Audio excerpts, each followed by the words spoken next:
माननीय सभापती महोदय, आज सर्वांच्याच भावना या ठिकाणी आपण ऐकत आहोत की अजितदादा आपल्यातून निघून जातील ही कल्पनाच आपण करू शकत नाही, परंतु दुर्दैवानं हा आघात झाला आणि यामध्ये ज्या पश्चिम महाराष्ट्रातून मराठा समाजाचं एक नेतृत्व म्हणून अजितदादा पुढे आले 91 साली, त्यानंतर संपूर्ण महाराष्ट्राचे नेते म्हणून अजितदादा या राज्यामध्ये दादा या नावानं परिचित झाले. फक्त दादा नाही तर सर्वांना आपलं असं वाटणारं हे नेतृत्व होतं.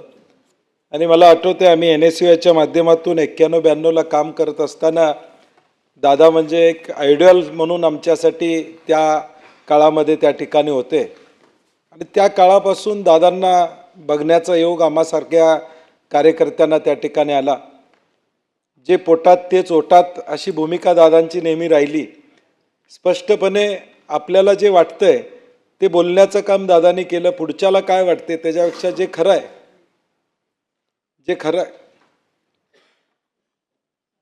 पुढच्याला काय वाटते त्याच्यापेक्षा जे खरं आहे ते दादा नेहमीच बोलायचे. हा अनुभव आपल्या सगळ्यांनाच या ठिकाणी आहे. मंत्रिमंडळात त्यांच्याबरोबर काम करत असताना अनेक अनुभव आम्हाला अनेक गोष्टी शिकायला मिळाले. मला आज सुद्धा आठवते 2010 साली ज्यावेळी राज्यमंत्री झालो त्यावेळी दादांनी बोलून सांगितलं की वर्षभराचा प्लॅन दे आणि वर्षभरात महाराष्ट्रातल्या सगळ्या जिल्ह्यात जाऊन आला पाहिजेस तू, हे सांगण्याचं काम त्यांनी या ठिकाणी केलं. म्हणजे नवे आमदार असू देत, नवे मंत्री असू देत, या सगळ्यांना आपल्या अनुभवाची शिदोरी देऊन ते तयार झाले पाहिजेत, महाराष्ट्र हितासाठी तयार झाले पाहिजेत, ही भूमिका दादांनी सातत्यानं घेतली. ज्याचा उल्लेख उद्धवजींनी केला की कोविडच्या काळामध्ये अगदी मंत्रालय सुरू ठेवण्याची भूमिका दादांनी घेतली. आणि कोविडच्या काळामध्ये खऱ्या अर्थानं हे राज्य ज्यावेळी संकटात होतं त्यावेळी कुठेही निधीची कमतरता भासू न देण्याची भूमिका दादांनी त्या काळामध्ये त्या ठिकाणी घेतली. अनेक कामं आहेत जी दादांची सांगता येण्यासारखी आहेत. एक पुरोगामी विचाराचं नेतृत्व, शाहू महाराज, महात्मा ज्योतिबा फुले, डॉक्टर बाबासाहेब आंबेडकरांना मानणारं नेतृत्व आणि स्वर्गीय यशवंतराव चव्हाण साहेबांना अभिप्रेत असणारा महाराष्ट्र राहिला पाहिजे. स्वर्गीय यशवंतराव चव्हाण साहेबांच्या विचारानं हा महाराष्ट्र चालला पाहिजे, ही भूमिका सातत्यानं दादांनी घेतली. आदरणीय पवारसाहेबांच्या नेतृत्वाखाली मुशीत तयार झालेलं हे कर्तृत्वान असं नेतृत्व. कोल्हापूरचं त्यांचं नातं हे वेगळं होतं. कोल्हापूरमध्ये शहाजी कॉलेजला ते शिकायला होते, त्यामुळं आजोळ शहाजी कॉलेज आणि नात्यागोत्याचं ND साहेबांचं आत्या हे नातं, ND साहेबांनी त्यांचं घरगुती नातं असेल, यामधून कोल्हापूरवर त्यांचं एक विशेष प्रेम होतं. आणि मला आठवते की अगदी रंकाळ्याच्या स्वच्छतेला त्यावेळी म्हणजे इरिगेशन डिपार्टमेंटची मशिनरी पडून असते.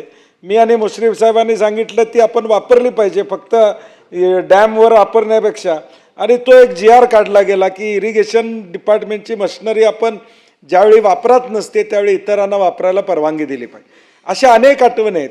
सारथीची इमारत कोल्हापूरमध्ये करण्यासंदर्भात भूमिपूजन आपण त्यावेळी उद्धवसाहेब केलं. ती इमारत असेल, हॉस्टेल असेल, किंवा कोल्हापूरच्या एअरपोर्टला 225 कोटी रुपयाच्या वर निधी देण्याची भूमिका असेल, असे अनेक विषय आहेत की कोल्हापूर माझं आहे ह्या भूमिकेतून दादानी, कारण की माझं शिक्षण तिथं झालं आहे, त्या कोल्हापूरला मी काहीतरी देणं लागतो, ही भूमिका सातत्याने दादानी हयातभर या ठिकाणी ठेवण्याचं काम केलं. मंत्री म्हणून त्यांचं काम या उभ्या महाराष्ट्रानं बघितलं. परंतु कबड्डी असेल, खो खो असेल, महाराष्ट्र ऑलिम्पिक असोसिएशनचे अध्यक्ष म्हणून या सगळ्या खेळांना प्राधान्य देण्याची भूमिका दादांनी घेतली. म्हणजे कुस्तीगरांचं अनुदान वाढवून देणं, पूर्वलक्षी देणं, असे धाडसी निर्णय दादांनी आपल्या काळामध्ये घेतले. त्यांना त्या विषयाचं गांभीर्य, म्हणजे ज्याचा उल्लेख मगाशी झाला की विषय समोर आला तर फार वेळ त्यांना समजावं लागत नव्हतं. त्यांना ताबडतोब त्या विषयाचं गांभीर्य असायचं, महत्त्व असायचं आणि त्या विषयात आपण या ठिकाणी निर्णय घेतला पाहिजे, ही भूमिका त्यांची असायची. मग MSc बँकेच्या माध्यमातून राज्यातल्या साखर कारखान्यांना मदत करण्याची भूमिका त्या ठिकाणी असू दे, किंवा अगदी सिंधुदुर्गपासून गडचिरोलीपर्यंतचे प्रश्न मार्गी लावण्याचं काम त्या ठिकाणी असू दे. मला आठवते RR आबा आणि मी दोघं लंडनला एका दौऱ्यासाठी गेलो होतो आणि जाण्यापूर्वी दादांच्याकडे आम्ही गेलो होतो. दादा मला म्हटले ते आबा हॉटेलमध्ये बसतील, त्यांना फिरव जरा बाहेर, नाही तर तू एकटा फिरशील, त्यांना ती हॉटेलमध्येच थांबतील. म्हणजे एवढे प्रत्येक बारक्यासारख्या गोष्टी त्या दौऱ्याचं आमची तयारी काय आहे, कुठं जाणार आहे, कसं जाणार आहे याची माहिती घेणं, म्हणजे प्रत्येक गोष्टीत काटेकोरपणा जो बनला तो दादांचा नेहमीच आपण सगळ्यांनी या ठिकाणी प्रामुख्यानं त्या ठिकाणी अनुभवलं आहे. हे मला या निमित्तानं या ठिकाणी सांगायचं आहे. मंत्रिमंडळात काम करत असताना अनेक किस्से किंवा अनेक मुद्दे त्या ठिकाणी आहेत की जे आपण सांगत बसलो तर बराच वेळ जाईल, परंतु महाराष्ट्राची हानी निश्चितपणे दादांच्या जाण्यामुळं त्या ठिकाणी झालेली आहे. न भरून निघणारी पोकळी या ठिकाणी आहे, कारण की पुरोगामी नेतृत्व असेल किंवा आमच्यासारख्या तरुणांना एक आदर्शवत असं नेतृत्व, ज्या नेतृत्वानं सगळ्या समाजांचं नेतृत्व करण्याचं काम दादांनी महाराष्ट्रामध्ये या ठिकाणी केलं. पवारसाहेबांच्या नेतृत्वाखाली हे तयार झालेलं कर्तृत्वान असे नेते अजितदादा या ठिकाणी राहिलेले आहेत. आणि म्हणून महाराष्ट्रातल्या प्रत्येक जिल्ह्यात गेलो तर काही ना काही योगदान त्यांच्या माध्यमातून त्या जिल्ह्यामध्ये झालेलं आपल्याला त्या ठिकाणी दिसून येईल. आणि म्हणून हे योगदान चिरंतर अशीच त्यांची आठवण कायमपणे ठेवण्याचा प्रयत्न आपण सगळ्यांनी त्यांच्या कामाच्या माध्यमातून करावा एवढीच अपेक्षा या निमित्तानं व्यक्त करतो.